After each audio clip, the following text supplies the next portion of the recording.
Good morning. So, I recently posted a video about how, in my role as a CEO and founder of Chop Chop Mobile Salon and Barber, I get a lot of professionals of color, a lot of beauty professionals of color, major gigs with major brands. And it made me think, it took a little bit of a pause because I was like, ooh, that might not sound that great because it may sound like I only look to staff professionals of color. And I started thinking about whether or not I should reword the post or take that piece out. And I was like, no, it's the truth.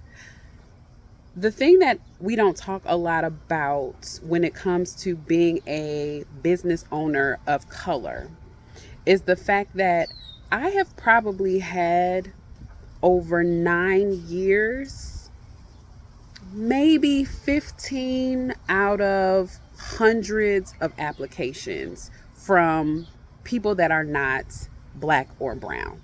So I've probably had maybe at the most 15 white makeup artists, barbers, nail techs even apply, even express or show interest in working with Chop Chop Mobile. Now, I can't say why that is, but I can make some assumptions. And some of the assumptions, based on what I've seen, because in my earlier days, one time I remember having like an open call and inviting individuals who had submitted applications out to a restaurant, and it was going to give us an opportunity to network and me get to know them. And I had about three individuals that were not people of color show up. And after they met me in person and met the other people that were interested in being a part of the team, I never heard from them again. And of course, I can draw my own conclusions, but I'm bringing this up because I never intended for my beauty staffing company, wellness staffing company to be majority people of color. That was not ever my intention, but that's how it has come to be. And sometimes I wonder, is it because I'm a black woman that owns this company and individuals that are not um, professionals of color don't feel welcome? I don't know if they don't feel like they want to work with a black woman. I don't know what it is.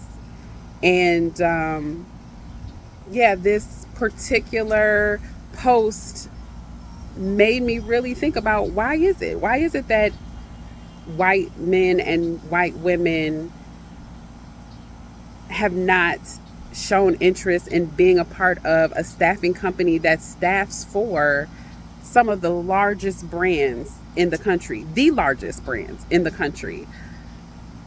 I don't know.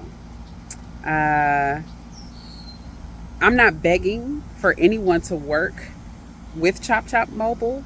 We've been successful doing what we've been doing with who we've been doing it with. So that is not why I'm making this post.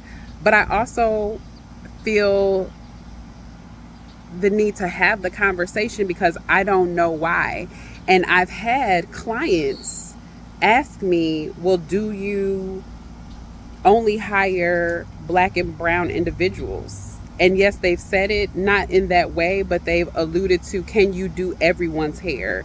I see that there's a lot of ethnic, hair, skin tones that you do, but do you do, they're insinuating and try to understand if we can service everyone. And I'm like, absolutely.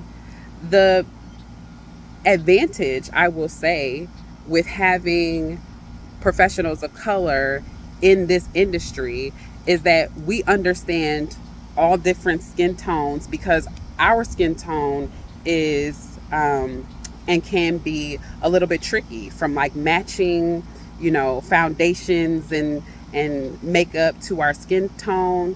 Our hair is very unique. It is can be challenging to work with. It can be it's unique, right? It's so if we know how to do our hair, we pretty much know how to do everybody else's hair. So what I'm saying is that there are advantages that professionals of color in the beauty and wellness space have, because also in beauty school, a lot of beauticians and we're not taught how to even do and manage and care for and style coarse textures. Um, so we've had to we just grew up working with that texture of hair, and so there's just so many complexities to this whole issue that I'm bringing up, but it's I don't want to say it's an issue, but it's a thing. And if anyone has any thoughts um, around why, as a black woman business owner,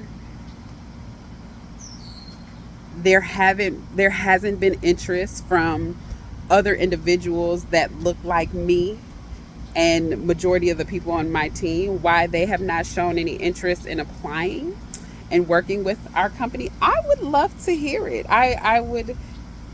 I'd be very interested to know, is it something that I'm doing? Is it the way that I'm marketing the company? Um, but I also want to let people know that I'm okay with it too.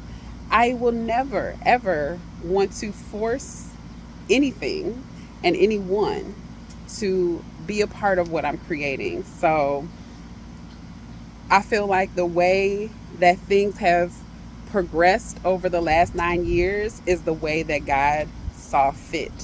And so I'm not looking to necessarily make any changes, but I am curious. It is something that makes me curious. And also, I don't even have my picture on my website for a number of reasons. And that's a whole different video. But again, I just wanted to bring it up. I'm very curious and I would love to hear you all's perspective.